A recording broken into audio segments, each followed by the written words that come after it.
My name is Heather Upton, and at 34 years old, I had stood in rooms most people only hear about on the news.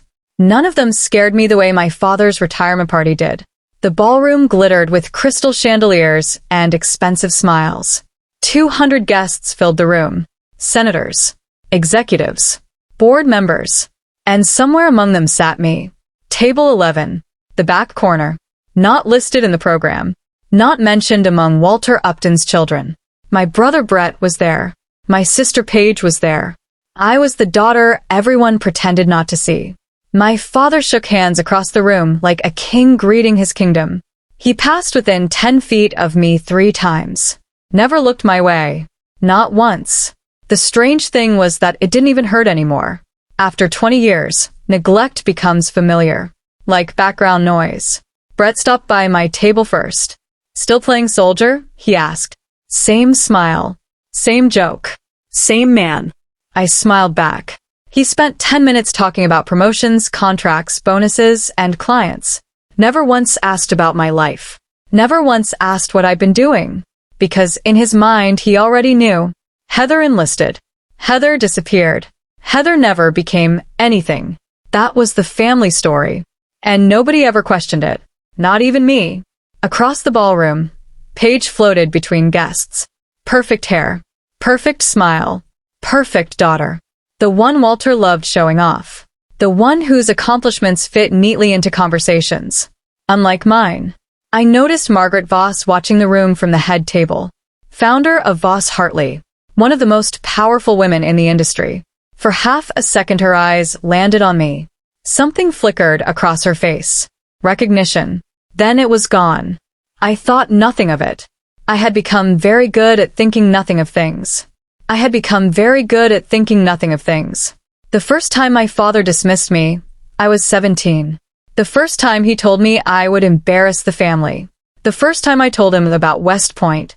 I still remember the kitchen. The smell of coffee. The sound of rain outside. The look on his face.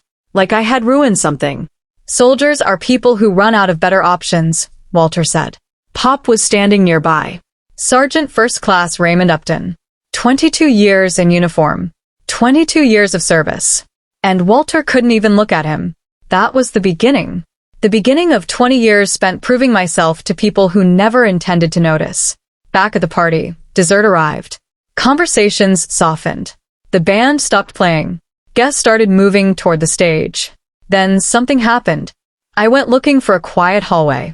And found Walter and Brett alone. They didn't see me. Walter was holding note cards. His retirement speech. "Keep it light," Brett said. "People love jokes." Walter nodded. "And Heather?" Brett laughed. "Make a joke out of her too." Silence. Then Walter smiled. "Light," he said. I walked away before they saw me. Cold water. Bathroom sink. Steady breathing. Old habits. I considered leaving. Driving home, skipping the speech, skipping the humiliation. But some stubborn part of me stayed. Maybe the 17-year-old girl. Maybe Pop. Maybe pride. I returned to table 11. And waited. Because my father was about to tell 200 people exactly what he thought of me. And I wanted to hear it. What nobody in that ballroom knew was that I had spent the last 16 years building a life no one in my family understood. West Point broke me. Then rebuilt me. I learned discipline, patience, leadership, failure, success. Things my father never bothered to ask about.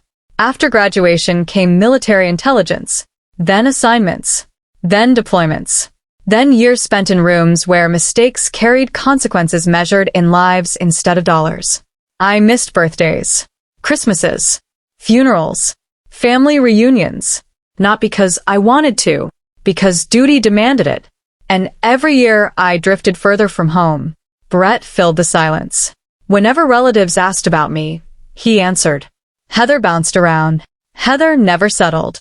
Heather never found her footing. The lies became facts. The facts became history.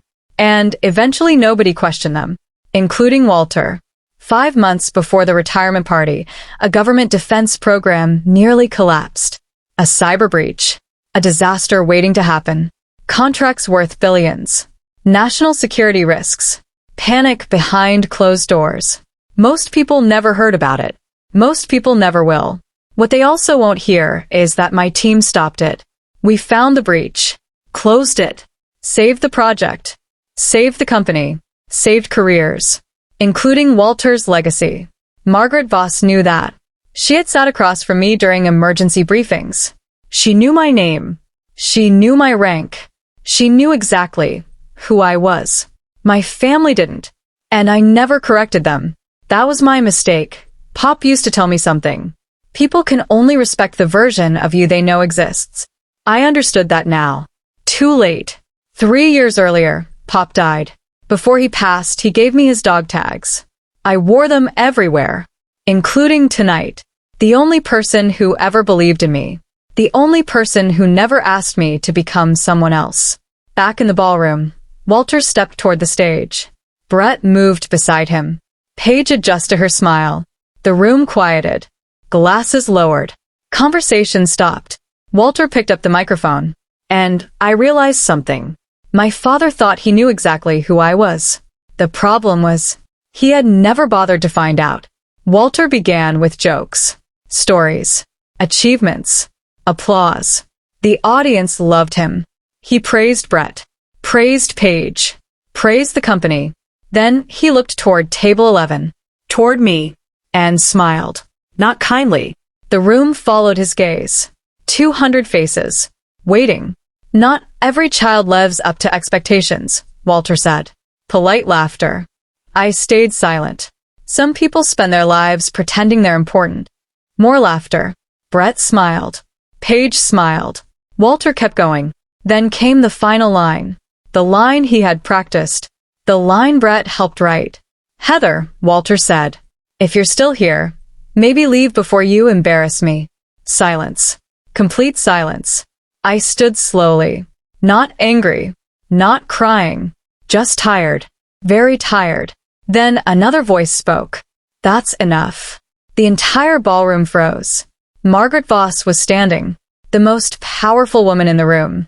She walked toward the stage, toward Walter, toward the microphone. Nobody moved. Nobody spoke. Walter looked confused. Margaret took the microphone, then turned toward him. You may be the only person here who doesn't know who Heather Upton is. Silence. The kind that changes lives. Margaret continued.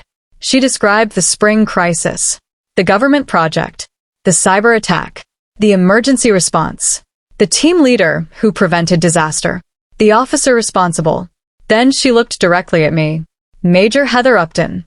Gasps. Shock. Disbelief. The room transformed. Margaret wasn't finished. She explained everything. My service. My leadership. My awards. My career. The truth. The entire truth. For the first time. Brett looked sick. Paige couldn't speak. Walter stood frozen. Margaret's final words landed hardest. The woman you just insulted saved this company from catastrophe. Nobody laughed now. Nobody smiled. Then Maddie started clapping. One pair of hands. Then another. Then another. Then the entire ballroom stood. Standing ovation. 200 people. For me. Walter watched it happen. Watched his daughter become the most respected person in the room. And realized he had never known her at all. Later that night, he found me outside. No audience. No microphones. No applause. Just us. For the first time in 20 years, Walter apologized. A real apology. Not an excuse. Not a justification. An apology. I listened, then touched Pop's dog tags, and smiled sadly. I spent half my life trying to earn your respect. Walter lowered his eyes. I continued. Somewhere along the way, I learned I didn't need it. Neither of us spoke after that. There wasn't much left to say. I got into my car, started the engine, and drove away. The strange thing about being underestimated is that eventually people stop seeing you clearly. That night my father finally saw me.